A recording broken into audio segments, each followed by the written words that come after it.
dalam menghadapi COVID-19 ini. Saudara-saudara, pemerintah telah memberikan jaminan bahwa arus logistik akan terdistribusi secara lancar dari pusat sampai daerah, dari gudang-gudang logistik sampai ke daerah. Koordinasi tingkat kementerian telah dilaksanakan dengan baik. Oleh karena itu, pemerintah memberikan jaminan bahwa kebutuhan mendasar bagi seluruh masyarakat dalam rangka memerangi COVID-19 ini dijamin tersedia dan dijamin terdistribusi sampai ke masyarakat yang membutuhkan. Kebijakan stimulus ekonomi telah dibuat oleh pemerintah dan kita kawal bersama agar betul-betul tepat sasaran. Karena ini penting dalam rangka untuk memutuskan rantai penularan. Oleh karena itu, bersama-sama kita cermati begitu banyak kebijakan yang dilakukan oleh pemerintah. Tadi sudah kita dengar bersama-sama penjelasan dari Menteri terkait dengan bagaimana beban UMKM dan stimulus kredit usaha rakyat, bahkan sampai dengan keringanan pajak diberikan. Oleh karena itu, mari kita pahami ini. Saudara-saudara, pada hari ini sampai dengan pukul 12, kinerja data yang kita dapatkan, yang pertama adalah dari pemeriksaan laboratorium.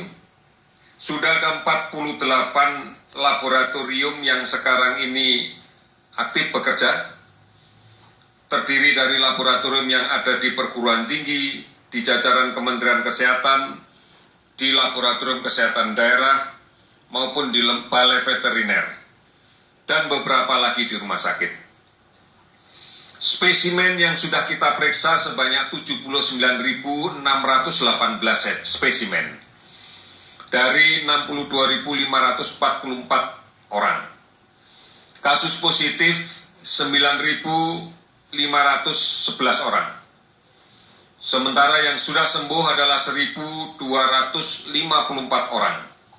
Meninggal 773 orang. Kasus ODP yang kita pantau dan sebagian besar telah selesai dipantau sebanyak 213.644. Dengan kasus PDP yang sekarang ini sedang dalam proses untuk pemeriksaan laboratorium PCR sebanyak 20.428 orang. Kabupaten kota terdampak adalah 297 di seluruh provinsi yang ada di Indonesia. Kita bersyukur bahwa pasien sembuh sudah cukup banyak. DKI Jakarta sudah mencapai 363 orang, Jawa Timur 144 orang, kemudian Sulawesi Selatan 108 orang, Jawa Barat 103 orang, Jawa Tengah 89 orang, sehingga total keseluruhannya adalah 1.254. Kasus meninggal sebanyak 773 kalau kita perhatikan pada distribusi umurnya.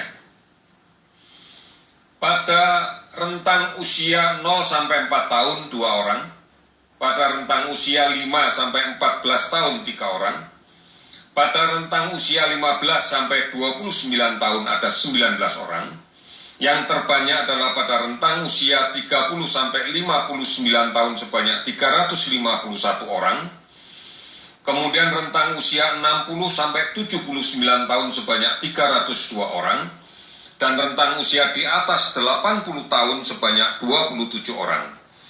Kami masih melakukan verifikasi kembali untuk data usia pada 69 orang yang datanya masih akan kami verifikasi ke rumah sakit yang mengirim.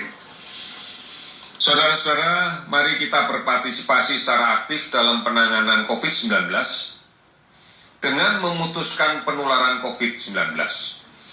Oleh karena itu, cuci tangan sesering mungkin dengan sabun dan air yang mengalir, pakai masker, hindari kerumunan, jaga jarak aman, dan tetap produktif di rumah, serta tidak melakukan perjalanan kemanapun, tidak mudik.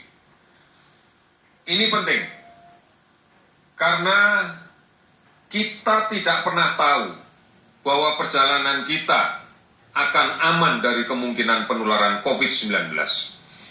Oleh karena itu, mari kita lindungi saudara-saudara kita yang di kampung. Jangan sampai kemudian kita malah membawa penyakit.